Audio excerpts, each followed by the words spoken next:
Daren nan ne komai ya fara. Daren Juma'a, iska tana kaɗawa a unguwar Ƙofar Dogara Kano. Fitilu suna walƙiya kamar sun gaji. Sai kamshin ƙasa da ruwan sama yana tashi daga gefen kwatami. Na tsaya a bakin shagon mai shayi. Na tsaya a bakin ƙofar shagon mai sayar da shayi. Ina kallon hanya, zuciya tana bugawa kamar an tsare ta. Na kira sunanta a raina, Maryam. Maryam ita ce wadda na fi so fiye da numfashina. Budurwa ta ce mai fuska kamar wata. Idan ta yi murmushi sai ka manta da duniya. Tana da idanu masu sanyi, amma idan ta kalle ka sai ka ji kamar tana karanta duk abin da ke zuciyarta. Ni kuma suna na Sani. Bani da dukiya, bani da moto, amma ina da zuciya mai gaskiya. Ina aiki a matsayin mai gyaran waya a kasuwa. Rayuwa tana da wahala, amma idan Maryam ta aiko min da saƙo, duk wahalan tana komawa kamar iska. Mun haɗu a shekara 2 da suka wuce a wajen biki. Na ganta cikin zani mai launin ɗorowa. Ta ɗaura gele mai yalƙi, hannunta ɗauke da ƙaramar jaka. Da farko na ce Allah ya kyauta. Na juya, amma zuciya ta ce ka tsaya. Na tsaya. Tun daga ranar rayuwata ta canza, amma akwai matsala. Maryam 'yar attajiri ce. Mahaifinta Alhaji Usman mutumi ne mai kuɗi da iko. Duk anguwan suna girmama shi. Duk wanda ya zo neman auren Maryam sai ya fara jin tsoron tambayar sadaki kafin ya buɗe baki. Ni kuma na san ba zai taɓa amincewa da ni ba. Sai dai Maryam ba ta taɓa damuwa ba. Ta ce min, Sani, idan soyayya gaskiya ce komai zai yi. Na yi mata alkawari, na ce zan zo in nemi auren ki. Ta yi murmushi ta ce ina jira. Amma a wannan daren Juma'a ne na samu sako ɗaya ya sa jikina ya yi sanyi.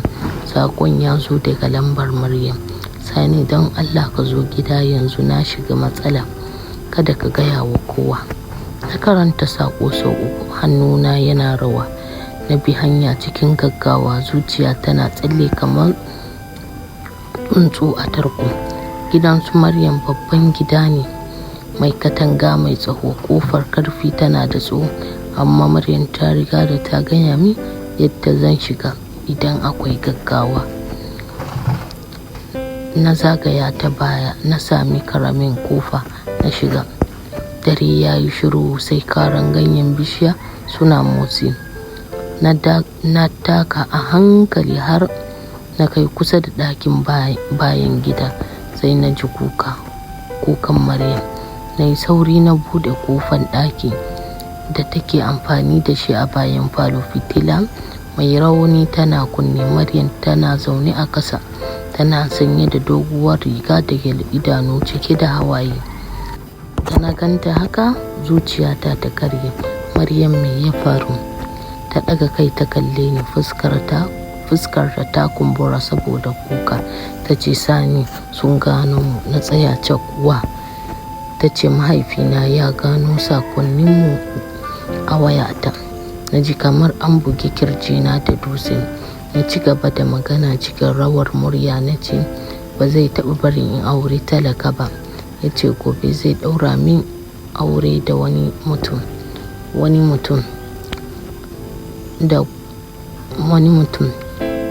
Ta goge hawaye ta ce Usman Ɗanladi, dan wani babban attajiri daga Kaduna. Na yi shiru. Na san wannan sunan mutum ne. Ana cewa yana da kuɗi kamar ruwa, amma kuma ana cewa zuciyarsa ba ta da tausayi. Wasu har suna cewa ya taɓa sakin mata 2. Maryam ta kama hannuna. Sani, ba na son shi, ina son ka. Ina son in roke ka taimake ni. Na kalli Maryam, na ga tsoro a idanunta, na ga soyayya na ga amana na ce Maryam me kike so mu yi? Ta yi shiru na ɗan wani lokaci sai ta ce wace kalma da ta girgiza ni in gudu. Na buɗe baki amma kalma ta ce mu tafi yau, idan muka tsaya gobe komai ya kare za a ɗaura min aure da shi.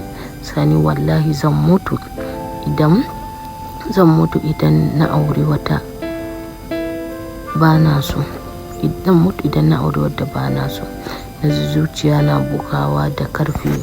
Gudu wannan ba wasa bane, wannan abu ne da zai iya jawo rikici tsakanin iyali, abu ne da zai iya sa a zarge ni a ce na saci ya.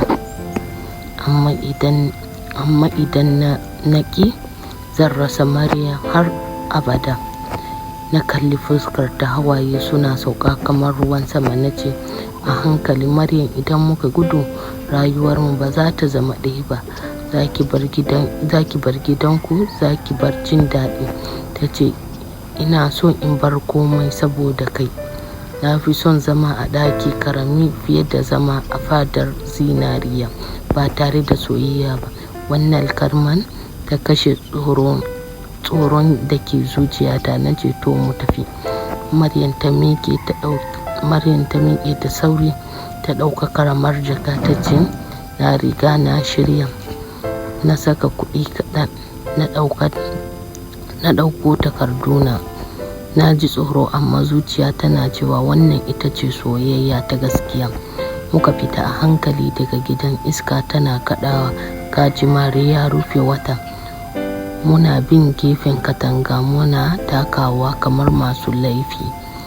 Da muka kai kofar baya sai muka ji muryan Alhaji Usman ne. Na juya a firgice, fitila ta haska fuska.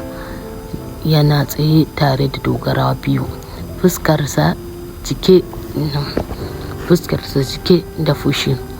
Maryam tana tsaye cak, hannunta ya riƙe nawa sosai. Alhaji Usman ya ɗaga hannu ya nuna ni. Kai talaka mara kunya, ka zo ka sace min yan? Ta ce Alhaji ba satarsa na yi ba, soyayya ce. Ya yi dariya mai zafi. Soyayya ba ta ciyar da mutum, soyayya ba ta gina gida. Kai ka san wa kake tsaye a gabansa? Dogaraye suka matsa kusa. Na jikina ya yi sanyi. Maryam ta yi magana cikin kuka. Baba don Allah ina son Sani. Alhaji Usman ya ɗaga murya. Ke baki san me kike faɗa ba. Na riga da na karɓi kuɗin aurenki. Na riga da na yi alƙawari idan kin tozarta ni. Maryam ta ce to baba me yafi muhimmanci, mutunci na ko farin ciki na? Kalmar ta buga Alhaji Usman kamar sara. Yayi shiru na ɗan wani lokaci sai ya ce cikin murya mai sanyi kamar kankara, idan kika tafi da shi ki sani daga yau baki da uba. Maryam ta fashe da kuka. Na kalli Maryam na ji zafi, na ji kamar na janyo mata bala'i. Sai na ce Maryam mu koma, ba na son ki rasa iyayenki. Ta girgiza kai. A'a Sani, idan na koma zan rasa kaina. Alhaji Usman ya ɗaga hannu ya yi wa dogaraye alama sai suka kama shi. Duk duniya ta tsaya. Dogaraye suka nufo ni. Na matsa baya na rike Maryam. Sai Maryam ta ɗaga murya da ƙarfi, idan kuka taɓa shi zan kashe kaina. Duk suka tsaya. Maryam ta ɗauko karamin wuƙa daga jakarta ta ɗaura a wuyanta. Idanunta yana cike da hawaye amma muryarta cike da ƙarfi. Baba ka fi kowa sani na, bana tsoro idan na yanke shawara. Ka bar mu tafi. Alhaji Usman ya firgita. Fuskarsa ta sauya. Maryam ki sauke wukan nan. Ta ce ka bar mu tafi ko kuma ka gagawata. Na ji hannuna yana rawa, na so in kwace wukar amma na san idan na motsa za ta iya yanke kanta. Alhaji Usman ya kalli Dogara, ya kalli Maryam, ya kalli ni. Naga fushi yana rike zuwa rauni fushi. Sai ya yi magana cikin murya mai rauni. Me yasa kika min haka? Maryam ta ce saboda soyayya. Baba, ka taɓa soyayya a rayuwarka? Alhaji Usman ya yi shiru. Naga idanunsa ya ɗan yi ja kamar yana tuna wani abu. Sai ya ce sai ya sauke kai ya ce na taɓa. Maryam ta ce to ka san zafin rabuwa? Kada ka sani in rayu da zafi. Shiru ya mamaye dare. Sai Alhaji Usman ya yi ajiyar zuciya, ya ce Sani. Na ce na'am. Ya ce idan ka cutar da ita wallahi zan sa ka yin nadama.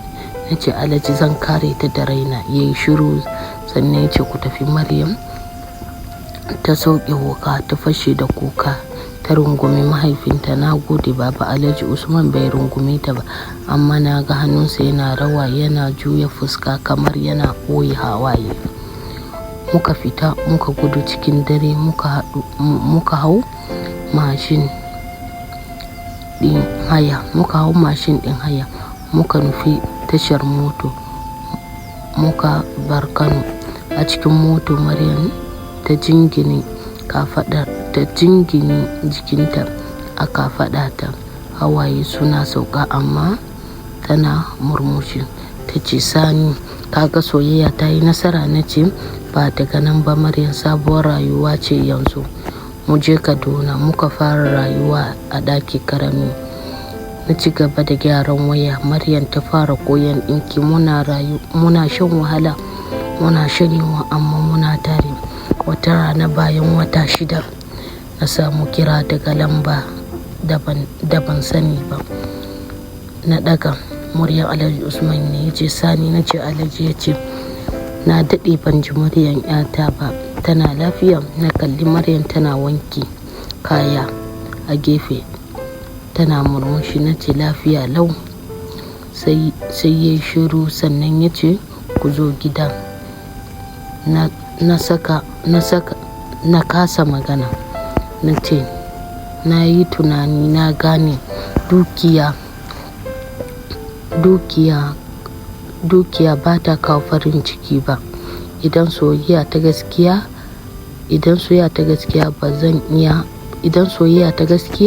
ba zan iya hana ta ba.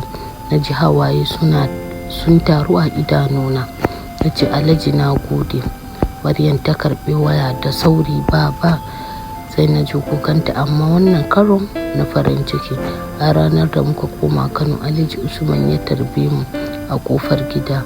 Ya kalli Maryam, ya kalle ni sannan ya ce ka zama ɗana daga yau. Na ji zuciyata ta cika. A wannan ranan na gane wani abu. Soyayya ba ta nufin rayuwa cikin sauƙi. Soyayya na nufin tsayawa tare da kowa da duniya ta ƙi. Domin idan soyayya ta gaskiya ba ta jin tsoron talauci, ba ta jin tsoron barazana, ba ta jin tsoron rasa komai. Soyayya tana jin tsoron abu guda ne kawai, rabuwa. Sako na ƙarshe, soyayya ta gaskiya tana buƙatar jarumta. Idan kana son mutum da gaske, ka tsaya kar ka rabu da shi, domin soyayya ba kalma bace, aiki ce.